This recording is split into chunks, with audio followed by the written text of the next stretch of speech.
احنا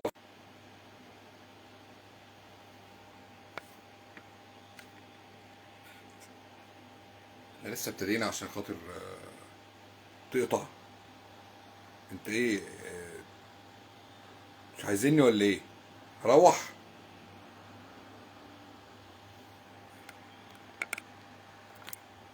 الو، استنى كده اما اظبط الزباطيط عشان الزباطيط مش مظبوطه. هو الدنيا ضلمه عندنا ولا عندكم انتوا؟ مش كده، هو كده، هو كده، هو كده. يلا يلا كده نورت شويه. ايوه نورتش برضه. طب ايه؟ ما بحبش استعمل فلتر بقى. استعمل فلتر عشان انور شويه ولا ايه؟ اه، الفلاتر حلوه ايه. لا بس محمر عامل في البتاع. لا لا، اطلع مش اطلع شفايف حمرا كده. انا لا افهم شيء في الكلام ده.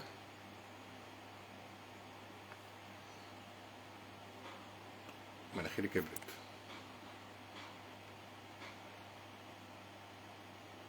احمريت. يا عم الغي. يلعن كده على الصبح.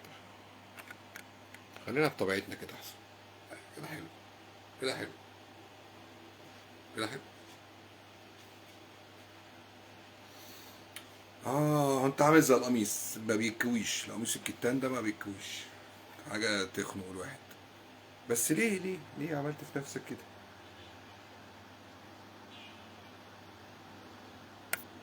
يا دنيا ودينا لف ولف فينا عمرنا ما هيحس بينا.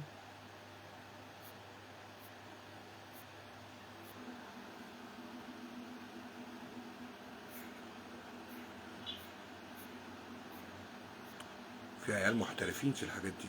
اه والله. بيبقوا محترفين محترفين يعني. تبص تلاقي الواحدة من دول يعني شكلها زي السلعوة وعاملة فلتر وايديت تخليك ايه فل الفل. تحس ان انت قاعد في حتة يعني تانية خالص. الله، انتوا موجودين معايا وانا بعمل كل الهري ده. صباح الفل. أه حسون. حسون لاف منور القمر. منور تسلم حبيبي والله منورني. محمد عتلم حبيبي يا نجم عامل ايه؟ منورني. اخبارك ايه؟ انت كنت موجود وانا عمال اهري كده ومش عارف اظبط الزباطيط واعمل البتاع. نفسي بقى الواحد يتعلم شويه. استنى اما اطلع المنافيله دي شويه كده. حبيبي حبيبي يا ابن عتلم عامل ايه؟ اخبارك ايه يا باشا؟ ما شفتكش من ساعه ما كنا في السخنه ومولعين الدنيا ايام الشباب. يلا بقى. انتوا الشباب بقى صباح الفل عليكم. اخباركم ايه؟ كلمة بس انت منور حبيبي. انت اللي منورني يا ابن عتلم والله. حبيبي يا حماده منورني يا باشا. بس انا عندي مشاكل مع التكنولوجيا من زمان يعني. بعد يعني تحس عندي تخلف عقلي كده يعني. عندي فاهم سوء فهم تلعثم في الديجيتال ما تفهمش. صباح الفل يا حبيبي. صباح الفل يا حماده. انت منور بدون اي حاجه. الله يخليك شكرا. حسون اسمك حسون ولا حسونه ولا ايه؟ يقول لي عشان انا مش يعني بتكتبوا اساميكم غلط وانا اصلا يعني يا دوب بفك الخط. اه الفل. انا بس كده اما اشوف حاجه بس. موجودين موجودين يا رب دايما تدوم الضحك يا محمد. فضحتنا انا بقى. ايه انت محدش عارف انت كنت في السخنه ولا ايه؟ انت كنت في السخنه يا عتلم. انت كنت في السخنه يا عتلم. ولابس شورت الوان ومعايا الصور ومعايا كل حاجه. احمد حلبس حبيبي يا ابو حميد عامل ايه يا باشا؟ اخبارك ايه؟ منورني حبيبي. انت اللي نجم والله يا حبيبي. صباح الفل. صباح الفل عليكم كلكم جميعا. وانا اصلا كنت طالع اتكلم في حاجه مش فاكر ايه هي بس مش مهم. يعني كنت طالع اتكلم في القميص اللي مش عايز يتكوي. صباح الفل. انا قلت راغب علامه بقى صاحبي. ياه، ده راغب علامه ده قديم قوي. خلاص بقى. ده انا دلوقتي الناس بتبعت لي تقول لي انت شبه ناس تانية اجمد من راغب علامه. بس خلاص بقى هو كله شبه. يعني الصيت ولا الغنى. احنا بقى كفايه صيت بقى. احنا عايزين غنى يا عتلم. عايزين بقى نشوف الشغل ابو ست صفار ده بتاع الملايين ده اللي يخلينا شبه راغب علامه بالظبط. فاهم؟ صباح الفل. عبد الرازق عامل ايه يا حبيبي؟ اخبارك ايه؟ منور الدنيا. الحمد لله على السلامه. فينك من زمان؟ حسون اهلا وسهلا يا حسون. مش انا اللي فضيحه. انا ماليش دعوه والله. انا اللي في عقلي على لساني. فاهم؟ فهو كده. بعدين احنا كنا في السخنه فعلا.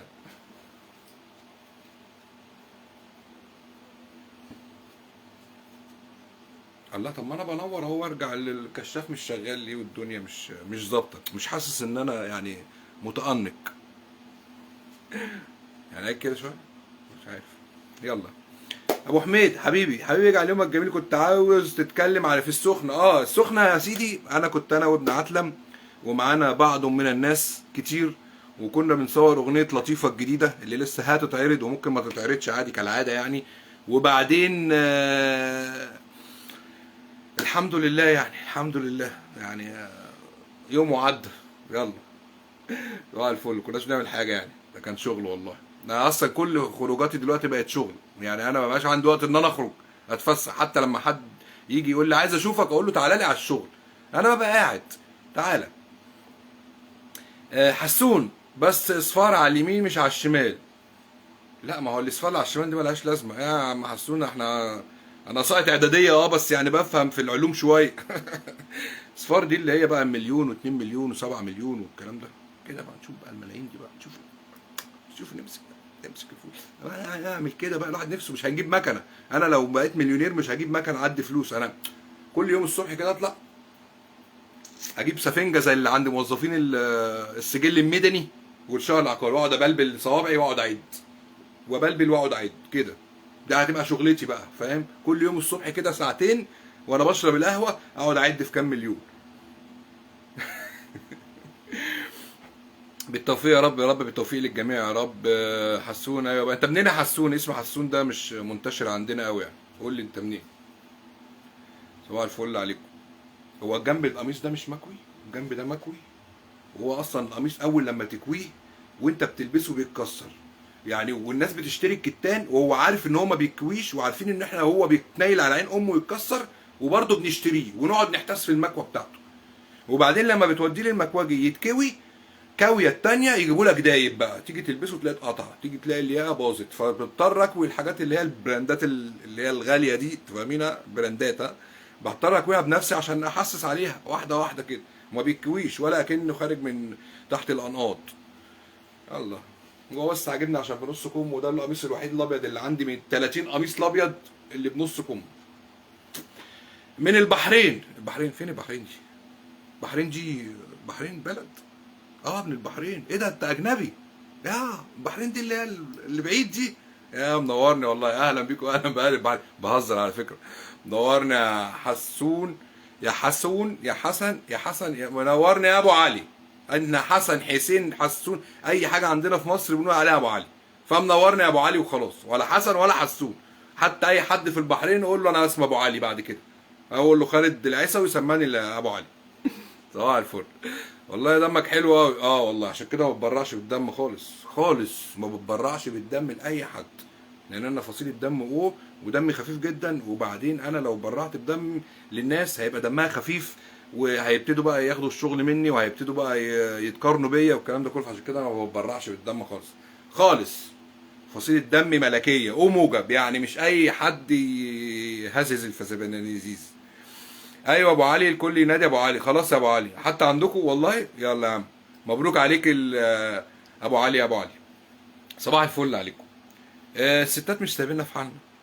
وبلاش السيره دي، ماشي بلاش، خلاص بلاش السيره دي، بلاش السيرة دي.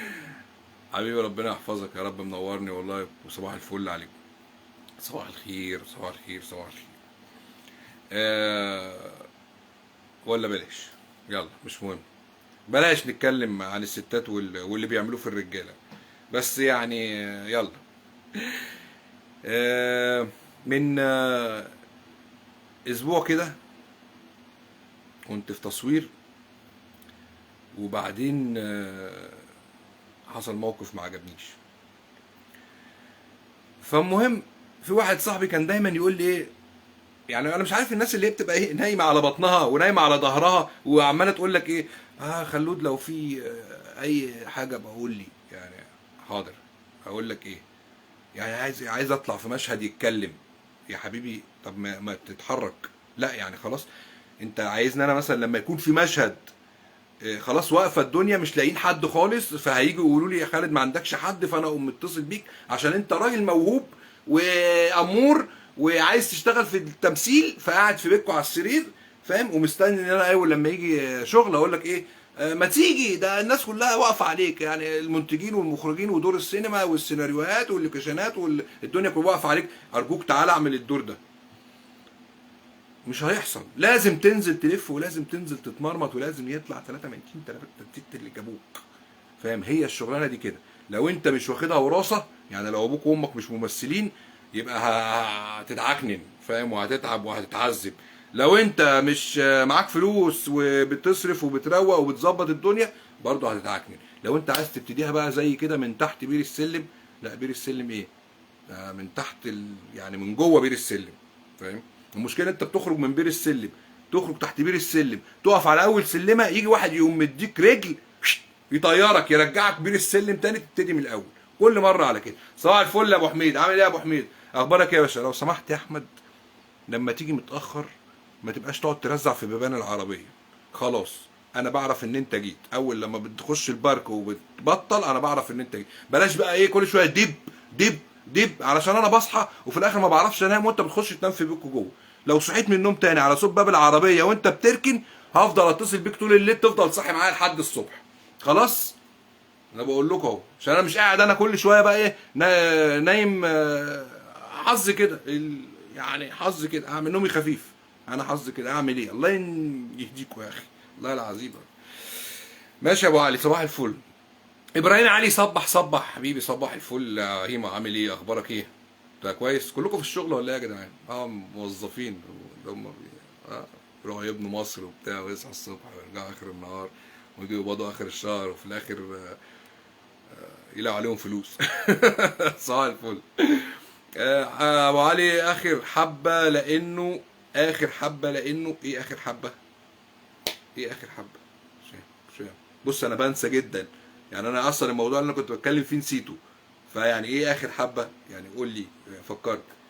حسون، صح، موظفين، هم الموظفين كده يقعدوا يعني يقول لك انا موظف ورايح جاي بقى. الحمد لله الحمد لله، ربنا تاب عليا 18 سنه خدمه في شركه، الحمد لله ربنا تاب عليا، وكويس اني جت منهم. والله احنا عندنا مشكله في مصر، ان يقول لك ان فتك الميل اتمرمخ في ترابه.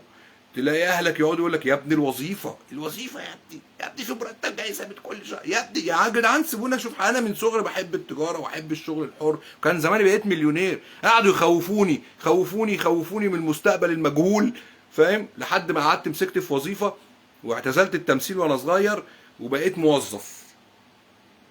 وما ادراك ما الموظف، وخصوصا بقى لما تكون موظف شريف ومش بتعصفر. انا يا كان نفسي اصفر، نفسي اسرق مش لاقي حاجه. ولادي الكلب بيسرقوا كل حاجه، ما بيسيبوليش حاجه حتى انحرف فيها. وبعدين نشتغل عشان ندفع فواتير، طول عمرنا بندفع فواتير والله العظيم. بص حتى الشغل اللي شغال شغل حر، يعني انا منين ما اطلع اوردر تصوير، اول لما اقول لك الفلوس يبعتوا لي الفلوس، اروح اسحب من هنا واحط، اسحب واحط. الله، فين الفلوس يا جدعان؟ كل شويه شغلك بيزيد، فلوس بتزيد والفواتير بتزيد، مش عارفين نشيل اي 2 3 مليون جنيه على جنب كده والله. احمد حلبس، ينفع اشوف لي دور في مسلسل في بطوله اقل من 500 حلقه وتبقى مشكور، وفي احضان وبوس وحشيش ونسوان لاول لما يجي هقول لك يا ابو حميد. حاضر عينيا حاضر. عينيا. كله عايز يمثل، والمشكله ان انت لما حد بيجي لك التصوير يقعد ساعتين ما بيطيقش نفسه. يعني انت معلكش اي مسؤوليه وبتقعد ساعتين يقول لك انا همشي، انا زهقت. يا ابني ما تقعد يا ابني، ده احنا لسه قدامنا 12 16 ساعه على بال ما نبتدي تصوير، وكمان 3 4 ساعات على بال ما نخلص تصوير. يقول لك لا انا همشي بقى، بس لو جالك دور يبقى قول لي. حاضر يا حبيبي، روح انت نام على بطنك في البيت، اول لما يجي لي دور هاجي اناديك على طول، هصحيك اقول لك خد الدور ده، يلا اطلع على الكاميرا على طول على اللوكيشن، يلا روح صور. عينيا. بس كده يا عم، حاجات بسيطه كلها والله. حسام، الراتب بينتهي في اول يوم حقيقه، لان احنا بنبقى مستلفينه طول الشهر. بس انا كنت موظف وعارف القصه الحمضانه دي، فاهم؟ انت بتقبض بتسد للشهر اللي فات، وبتبتدي تشتغل الشهر اللي جاي تستلف طول الشهر عشان تيجي تقبض تسد الشهر اللي فات. مفيش حاجه بتيجي زياده، يعني احنا موظفين طول عمرنا موظفين. يقول لك يا ابني. مروه، صباح الخير يا مروه، عامله ايه واخبارك ايه؟ انت يا مروه الوحيده اللي بتخليني باخجل. صباح الفل، عامله ايه يا مروه؟ يا ست عاجباك الدقن خديها، خدي اقلعها لك، يعني خديها خليها معاك، علقيها في الاوضه. صباح الفل يا مروه، ربنا يرزقك يا ستي بالدقن اللي تخليك يعني كويسه. سواء انا نفسي اعرف انا ليه بضلم كده، مع ان انا مظبط الدنيا والاضاءه ومفيش خيالات، مفيش اي حاجه، ما اعرفش في ايه، في ايه. ولا انا نوري بيهب شويه ويرجع شويه، يعني نوري مش ثابت. صباح الفل. ماشي يا ابو علي، يسعد قلبك، هنشوفك على خير. اتفضل يا ابو علي، نورتني والله، يومك جميل، وان شاء الله ربنا يوفقك في الشغل وفي الحياه وفي تسديد الفواتير. وخد بالك من البحرين لحد ما باجي لكم في جوله فنيه. ابو حميد، احنا في مسرح كبير يا صديقي، كله بيمثل على كله، كله بيلبس وش حسب الشخصيه اللي قدام شعبه، موهوب من الصغر ولا ايه؟ ايوه.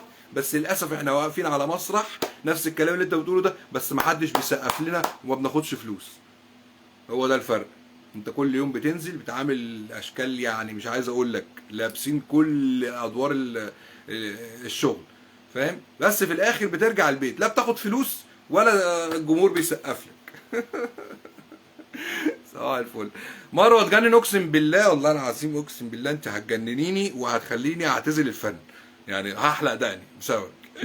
يا ستي انت لسه صغيره وقدامك المستقبل طويل والدقون كتير، بس انت عايزك يعني سيبك من شويه المتطلقين اللي حواليك دول، اللي عمال يقول لك الرجاله وحشين والرجاله مش عارف ايه وهيخونك وهيعملك، لان انت بقى عقلك الباطن متشبع بالسلبيات من ناحيه الرجاله. الرجاله دول يا بنتي انتي بيوتك الستات، يعني تلاقي الست كده لما معاش راجل تلاقيها قافله كده، تقول لك انا حلوه ومنوره ومظبطه كل ده، واول لما بتاخد شاور بالسلامه بترجع عامله كده. ليه؟ مفيش راجل، مفيش راجل.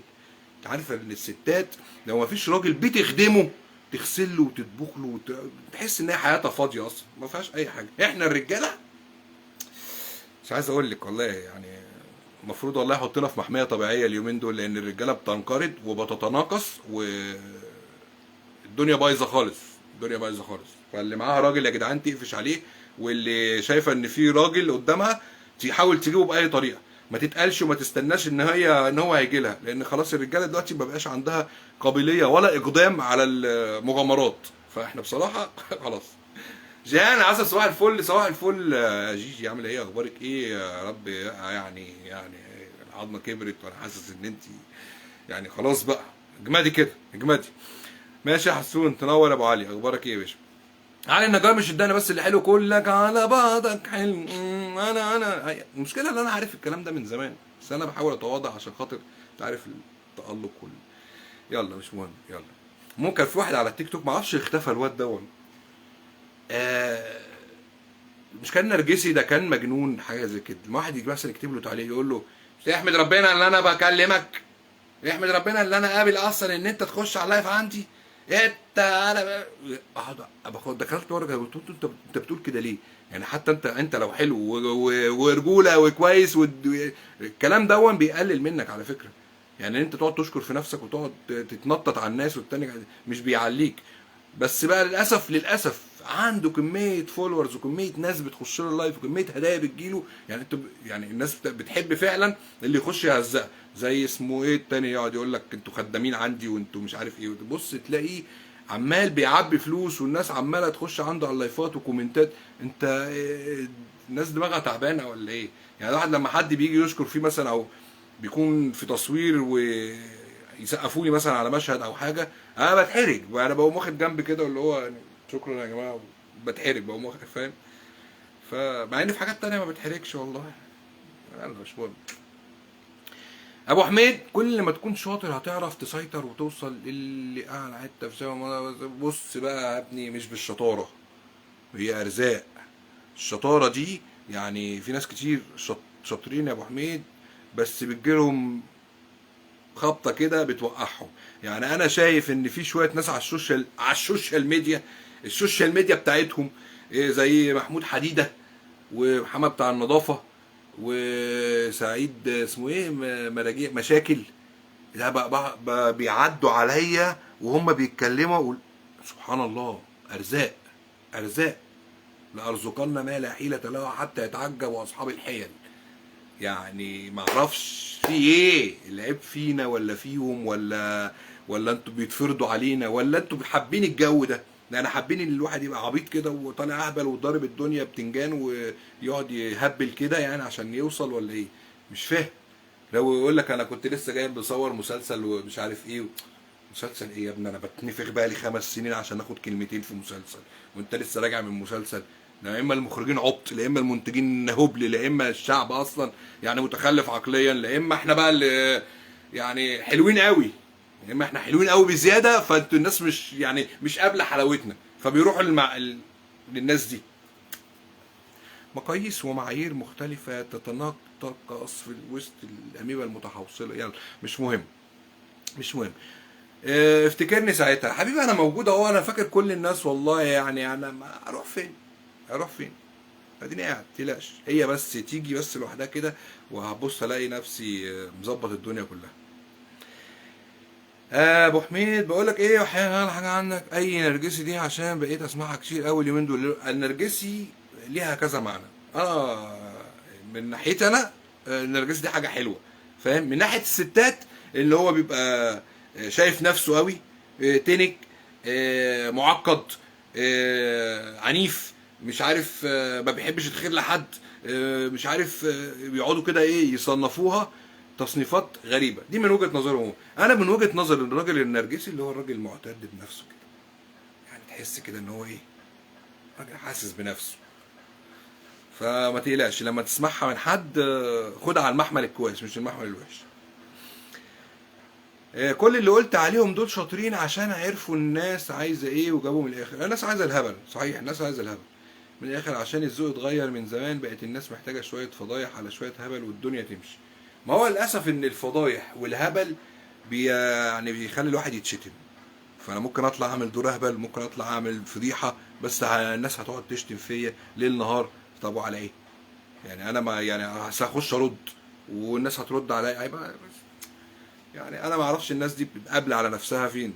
ان واحد يقول عليها انت معفنه، انت مش عارف، انت بنت كذا، انت تقول لواحد انت تطلع مراتك عشان خاطر انت اوراني وانت خروف وانت بتعمل وانت، يعني ما اعرفش. وهم فرحانين بكده وبيلموا فلوس. يعني في واحد متجوز واحده عربيه، يعني هي بطل بصراحه، يعني بصراحه يعني.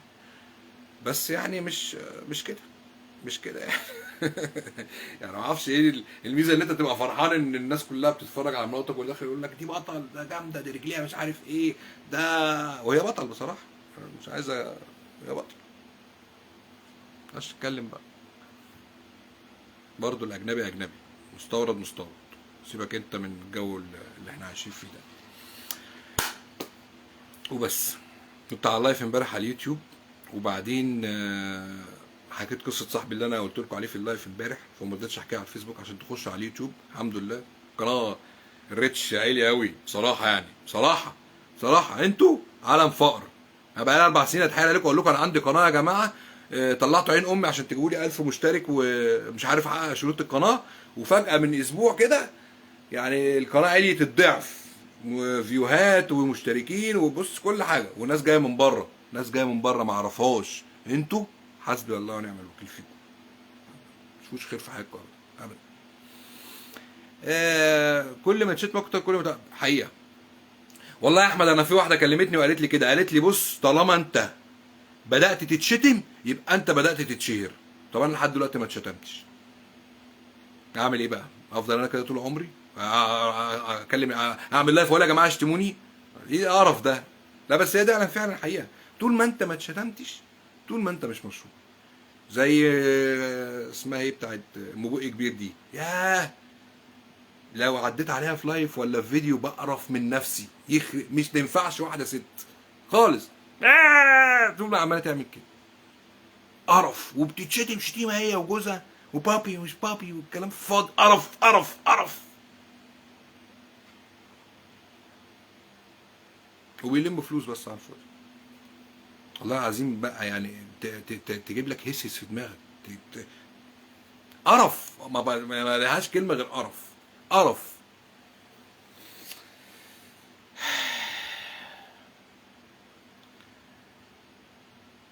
كاميرون، ازيك يا كاميرون؟ where did you big son glasses. الحمد لله. ما انا شايف ان الدنيا مش محتاجه جلاسس والله. قلت اظبط الدنيا كده. ثواني. الحمد لله. الحمد لله. ايه، انا بشوف ستات بتعطس احس ان انت لو عطست جنبها هيجي لها سكته قلبيه. يا دنيا خبينا.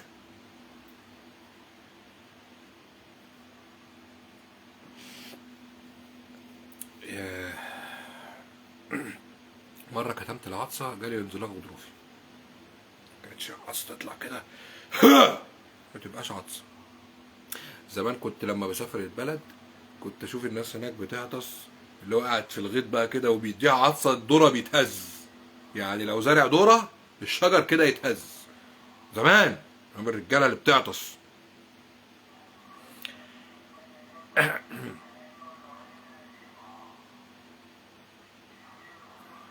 حاضر. عربي وعجمي. اهلا يا كاميرون. والله يا كاميرون انا عارف ان انت بتفهمش عربي، بس انا شاكك فيك اصلا. وكويس ان انا مش يعني كويس انت بتفهمش عربي يا ابني. فاهم؟ عشان احنا مش ملاحقين على اللي في مصر عشان خاطر يجي لنا اجانب. كفايه كفايه اللي في مصر اصلا عارفيننا طول النهار والليل في المسجات، واحنا ربنا ينجينا والله. وهكذا الحياه. اسيبكم عشان انا عندي لايف على اليوتيوب كمان 10 دقايق ومضطر انكشح من هنا علشان خاطر. السلام عليكم ورحمه الله وبركاته.